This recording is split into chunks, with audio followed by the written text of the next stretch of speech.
28, the second Friday of the month means the zoo animals are in the studio with us, and we have some great animals from the Columbian Park Zoo. A Valentine's Day theme that we have today because apparently it's mating season in the month of January and February.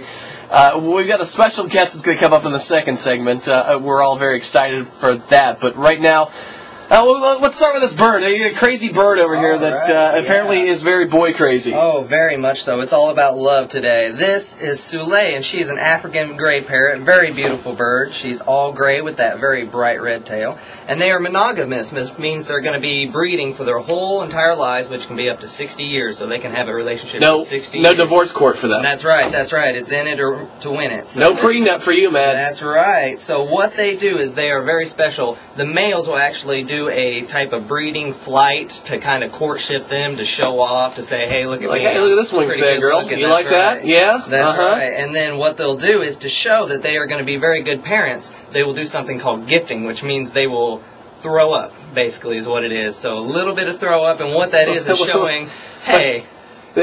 In the bird world, this is an accurate indicator of how good of a parent I am. Exactly. Is throwing up? It's like that big rock that you get for your girl, but instead it's throwing up. Because what it is they're showing, hey, I'm really good at finding food, and I can bring you something back every day to feed the kids. So that's what they'll do. Is just show that you can put them in timeout or something. You know? Well, you know, that's time with them for them African gray parrots. So that's what they'll do, is they'll do that gifting, and that shows, hey, I'm going to be a really great parent. Now, let's see. Animal number 2 we have here. This is one fat toad, which I thought was having a pee break there for a second, but I was told no, that's not what that is. It's just water. Yep, he's really good at retaining water. This is a marine toad here. And marine toads are also part of this love day today because... Can I get close to him? Well, he won't like lick you, like the tongue won't come out and get me big time. Will come at you there. Marine toads, just like all amphibians, are actually what they call aggregate breeders, which means in the breeding season, they're going to come all from all over the place to one central pond, and they're all going to get together and start breeding, basically. He's got a hard old like spinach on him, doesn't he? Yeah, he's a little hard there at the back. So what they're going to do is they're going to come together and they're going to start breeding. And what's really crazy is that you've probably heard frogs and toads before. They make a lot of noise. So the bigger they are, the louder they are, the better they are as males. Women in the nature world, they love big males. So what happens is while all these thousands and thousands of frogs and toads are getting together, they do something called amplexus, where one will lay on top of the other, and that's actually how they mate. And sometimes, when they get so crazy, one male will accidentally jump on the back of another male. Whoops. So, yeah, exactly. So what happens is the male on the bottom does not like this, obviously. So he'll start vibrating his back and his abdomen and start shaking and make this really loud chirping sound to let them know. Sound. Exactly. To let them know that, hey, you know, wrong choice, buddy. The wrong choice. So... Sometimes. You made the wrong choice. Yep. Is he a hopper? He's a hopper. He's not a big jumper, but he can hop short distances. Because he's a big dude. He looks like a lazy guy. You know, you think he's big now. They can actually get to be about the size of a football. So right now he's up to about the size of a softball now, but he can get to be up to a football size. So. What's his name? His name is Hutt, after Jabba the Hutt.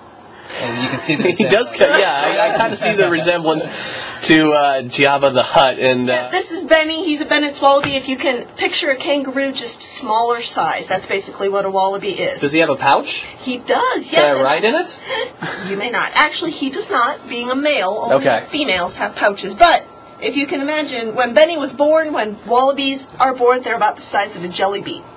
Ew, when they're born. Tiny. They're so small they can't take care of themselves. That's why moms have to have the pouch. Baby crawls up into the pouch and it stays there for 9, 10 months. And then when he's paying a rent if he's going to stay there for... Well, eventually mom goes, oh, you got to get out of me, kid. Now they birth them, right? So they don't come out of eggs, right? They get birthed. Nope, live birth. So how long does the pregnancy last then for the wallaby? It's a very short pregnancy, and actually it's hard to tell the exact birth date on wallabies because when they're born they're so small, they go up to the pouch, you actually don't see that. So that's good. If he's going to be hanging around in the pouch for like 9 months, 10 months, you know, you don't have to go through like a 9-month pregnancy or something like that. He's like, look, I'm tired of carrying around for like a year and a half. It's a short pregnancy, but they stay in the pouch and drink milk and get big for a number of months until they're able to live out on their own. Now he's a little bit of a hopper. That's how he gets around. He can get very high and he can get very fast. What's the stats on this bad boy? The stats. All right, Benny, let's do a rundown on you. He can at top speed, 30 to 35 miles an hour.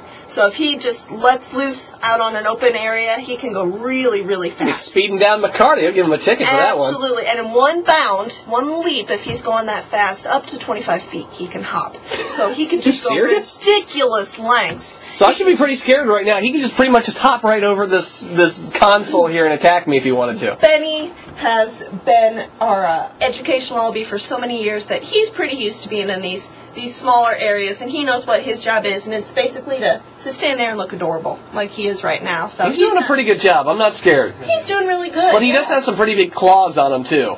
He does, yeah. Let's talk about how he uses the claws in his feet and things when he's looking for love.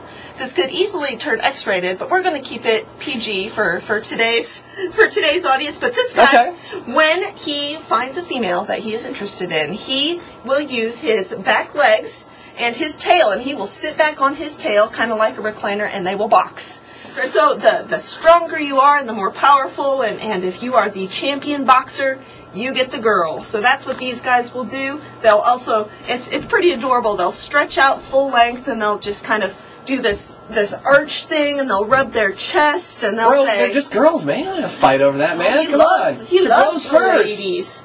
And we're actually quite fortunate at the zoo. We have in our wallaby exhibit, we have a male and we have females out there, and we have had and still are continuing to have some breeding success out there. And right now we at least have 3, if not 4, juveniles in the pouch right now. So coming out this spring to see us when we open, you're going to get the chance to see some brand new baby wallabies. You're going to miss the fights, though. Miss the fights. Actually, sometimes walking through the exhibit, sometimes patrons do get to see some fights because our male is out there all the time, and so sometimes he'll be trying to woo the ladies. I got 5 apple slices on Bam Bam. That's right. Benny here, he actually doesn't live with our other wallaby population just because he comes out and visits people, and we keep him separate. But put in there, Benny, I have no doubts he would do a fantastic job with the ladies. Okay, we're talking about the spring when we open up. We got camps and stuff coming up, which you can get the link to everything on our website at B102.9.com on the zoo page.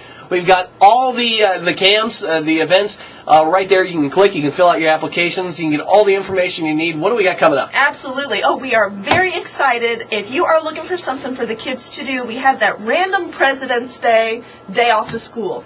And we are excited this year to begin a 1-day mini camp.